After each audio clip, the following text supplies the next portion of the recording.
We are just 2 weeks away from the start of the 2022 NPB regular season. Last week I put up my Central League season preview, link in the description if you missed that one. Today it's all about Pacific League.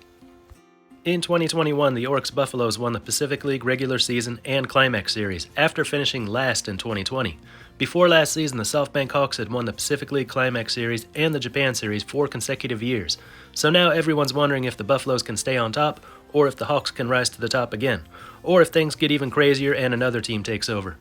All three could easily happen. Pacific League this year looks to me a lot less predictable than Central League. Let's take a look at what each team is bringing this year. I'll make my picks and let you do the same. So, here we go. Let's start with the defending champions. In 2021, the Orix Buffaloes captured the Pacific League title for the first time since 1996, and their first postseason appearance since 2008. Clearly a team that's used to losing. They don't want to go back to their old ways. And it looks like they don't have to worry. Too many young, talented players for that to happen. The best of those is, of course, 23-year-old right-hander Yoshinobu Yamamoto, the reigning Pacific League MVP and Sawamura Award winner. He won the pitcher's triple crown with a record of 18-5, a 1.39 ERA, and 206 strikeouts. 29 starts, 193 and 2/3 innings, averaging 6.2 per start, a 0.847 whip, and a strikeouts per nine of 9.6. 20-year-old left-hander Hiroya Miyagi had Pacific League's second lowest ERA at 2.51 in his rookie season. 25-year-old lefty Daiki Tajima had an ERA just over 3.50 and struck out 135. So, three starting pitchers, all 25 and under, ranking 1, 2, and 11 in ERA. Former Major League pitcher Yoshihisa Hirano made his NPB return last year, back with his old team, and recorded 29 saves, second best in the league. As a team, their ERA was 3.31, second lowest in Pacific League. One pitcher they'll have to replace is Tyler Higgins, the team leader in holds last year with 29, and a 2.53 ERA. Hitting was good too, third in runs scored, first in home runs, and tied for first in team batting. 28-year-old outfielder Masataka Yoshida won his second straight batting title with a 3.39 average, on base 429, and hit 21 home runs. 30-year-old outfielder Yutaro Sugimoto led the league in home runs with 32, second in batting at 301. 25-year-old Yuma Mune hit 7 triples and was the best 9 selection at third base. Their foreign hitters last year weren't big contributors, so they parted ways with them and signed a new batch. One new arrival that might make a difference is 30-year-old infielder Breivik Valera. Last year with the Toronto Blue Jays, he hit .253, on base .313, but only hit 1 home run in 97 plate appearances. All the stars from their 2021 Pacific League Championship team are young and healthy. They didn't get much out of their foreign players last year, but they might get more from the new guys. All they need to do is replace their setup man, and this looks like a team that can repeat as league champions. Pacific League runner-up, both in the regular season and the Climax Series, was the Chiba Lotte Marines. Only 2.5 games behind the Buffaloes in the regular season standings, they won the first stage of the Climax Series before falling to the first-place Buffaloes in 3 games. It was the second straight year the Marines bowed out in the final stage of the Climax Series.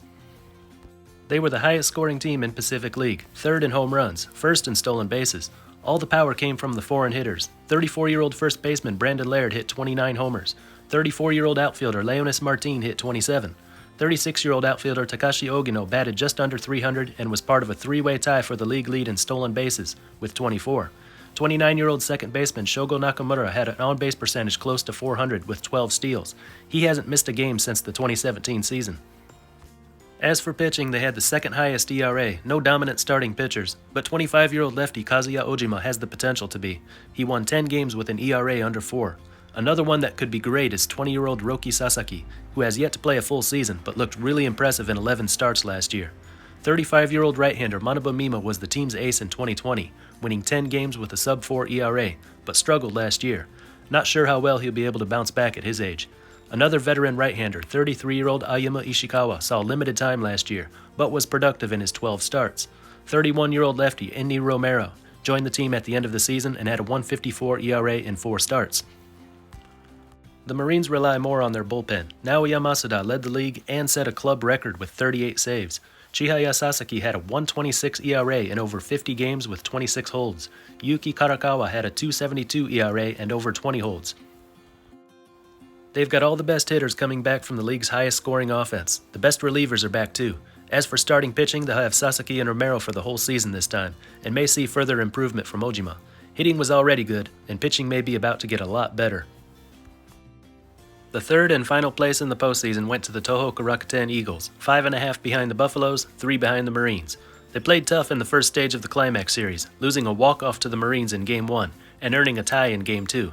But since they were the lower seed, this meant they were finished. The Eagles were 4th in team ERA, but it's better than it sounds. The top 4 teams in ERA were all very close. 3 starting pitchers were in the top 10 in ERA. Number 5, 33-year-old right-hander Masahiro Tanaka in his first season back in NPB, though somehow his win-loss record was 4-9. Number 6, 31-year-old right-hander Takahiro Norimoto, on the other hand, was 11-5. He had the second highest strikeout total with 152. Not as dominant as he used to be, though. He had 200 strikeouts every year from 2014 to 2017. Number 10 in ERA was Takayuki Kishi, though like Tanaka, he also suffered a losing record. A really strong bullpen. Closer Yuki Matsui had a 0.63 ERA in over 40 appearances. Tomohito Sakai, 228 with 28 holds. Cha Hao-sung, 223 with 24 holds. Tomohiro Anraku, ERA just over 2 with 22 holds. The hitting could use some improvement, though. They were 4th in runs scored, 5th in home runs, last in stolen bases. 31-year-old second baseman Hideto Asamura had an on-base percentage just under 400 and hit 18 home runs. But that's way down from before. He hit over 30 home runs every year from 2018 to 2020. He has not missed a game since the 2015 season. Hiroaki Shimauchi was the team leader with 21 homers and 96 batted in, 385 on-base percentage. 28-year-old third baseman Egoro Mogi added 14 home runs. To address the team's base running needs, they acquired 29-year-old outfielder Haruki Nishikawa. In 2020 with the Fighters, he stole 42 bases while only getting caught 7 times. Last year, he only stole 24 and was caught 11 times. At the same time, he saw his on-base percentage drop from 430 to 362. Even with last year's numbers, that's a good addition to the lineup, but they'll hope he can get back to where he was 2 years ago. The pitching was good last year and will be once again. The offense was lacking, a little in power and a lot in speed. They'll be counting on Asamura and Nishikawa to have rebound seasons to make up in both areas. At this time last year, the SoftBank Hawks were 4-time reigning Japan Series champions and the favorites to win it again. But a lot of things went wrong, and though it always seemed like they'd get hot and move into the top 3, it never happened, and they missed the postseason for the first time since 2013. This happened despite the Hawks being 2nd in runs scored and 1st in team ERA. 29-year-old right-hander Kodai Senga is their ace. After winning the pitcher's Triple Crown in 2020, he suffered an early season injury that forced him to miss a couple months of the 2021 season. But he was great while he was there, winning 10 of his 13 starts. He's been the best starting pitcher in NPB over the last few years, and could be once again this year. 30-year-old right-hander Shuta Ishikawa was a reliable starter with the league's 8th lowest ERA, though it was up nearly a point from the previous year. 31-year-old right-hander Nao Higashihama started 14 games, ERA under 4, but up more than a point from the year before. Left-handed starter Tsuyoshi Wada also saw his ERA shoot up, though at 41 years old it was expected, and it's probably never coming back down. Colin Ray was a new foreign pitcher last year and was off to quite a good start, but had to leave at mid-season when his wife gave birth and was unable to return. The Hawks have brought him back this year. 30-year-old right-handed closer Yuito Mori was also a disappointment. His ERA shot up from 2.28 to 4.03. 26-year-old right-hander Rei Takahashi saw his ERA rise from 2.65 to 5.82 in limited action. Levon Moanella was still great, with a 1.15 ERA and 33 relief appearances, but he had to miss a couple weeks early in the year to play for Cuba in the Olympic qualifiers, then missed the last couple weeks to return to Cuba for a family emergency.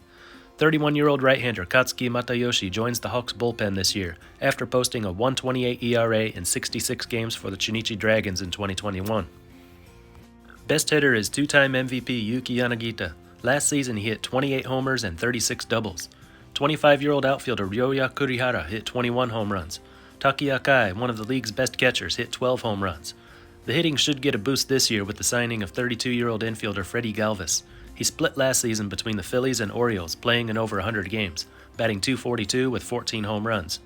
As a team, the Hawks were 2nd in home runs, 1 behind the Buffaloes, 2nd in stolen bases, and tied for 1st in team batting. Looking at the numbers, you would expect this team to at least have enough wins to reach the postseason last year, and those numbers would have been much better, but so many players either underperformed or missed a significant amount of time. At least a few of them will bounce back, and they made some good off-season additions. Don't expect the Hawks to sit out the postseason a second year in a row.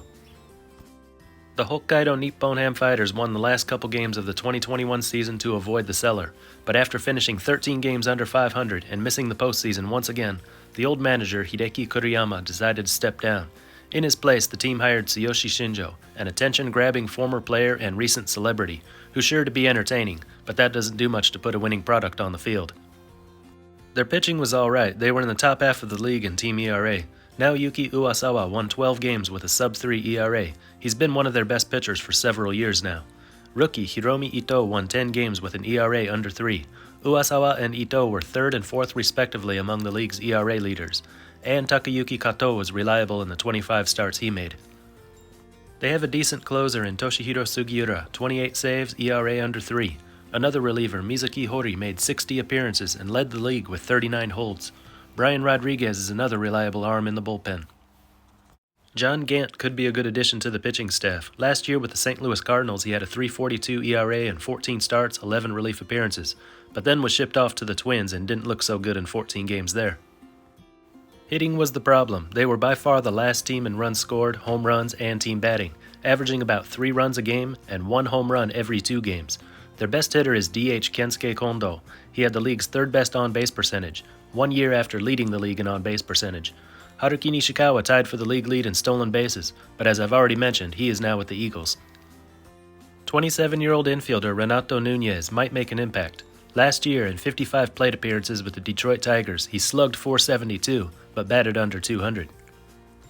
The pitching will be good, maybe even better, but right now there is nothing that can save their hitting.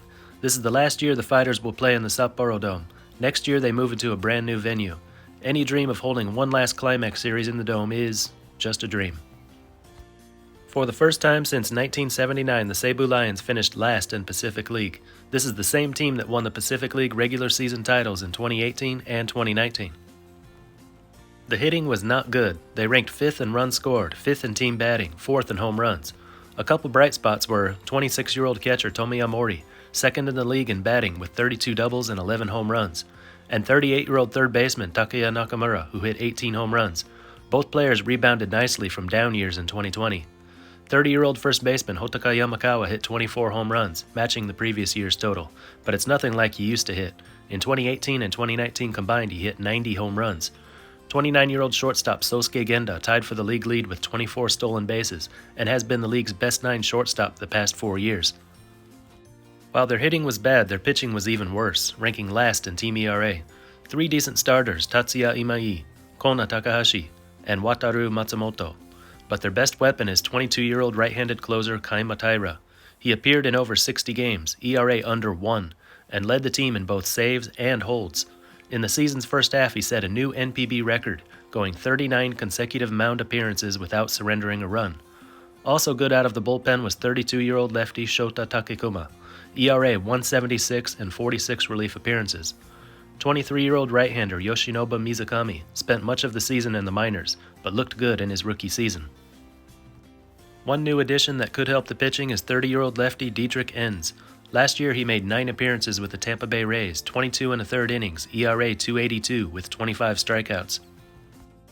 I don't see any big improvement in their hitting this year. It could get even worse if one of their veteran hitters has a bad year or gets hurt. As for the pitching, it can only get better, but it's got a long way to go. Alright, here's the order I've got them finishing in. Last place, the Fighters. Good pitching, but terrible hitting. Like the Chunichi Dragons of Pacific League, a team I also picked to finish last. 5th place, the Seibu Lions, an improved team from last year, but not a contender. 4th place, the Rakuten Eagles, a team that made the postseason by a comfortable margin last year will narrowly miss it this year.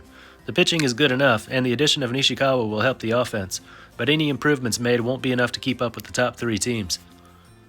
Number 3, the Chiba Lotte Marines, the highest scoring team from a year ago, returns all its big hitters, and some young members of their pitching staff are about to make this team a lot harder to hit against. It'll be enough to get them back to the postseason, but not quite enough to catapult them to the very top. Number 2, the Orix Buffaloes, the defending champions, will get even better in both hitting and pitching, and with the young stars they have, it looks like this team will be good for years to come. But the SoftBank Hawks, even with so many things going wrong last year, still almost made the postseason. Expect a lot of those players to return to their 2020 form. As a team, I don't think they'll be as good as they were 2 years ago, but good enough to claim one more Pacific League title before the dynasty is done for good. But that's just what I think. Let me know what you think down in the comments. That's all for this one, and until next time, this is Baseball International. See ya.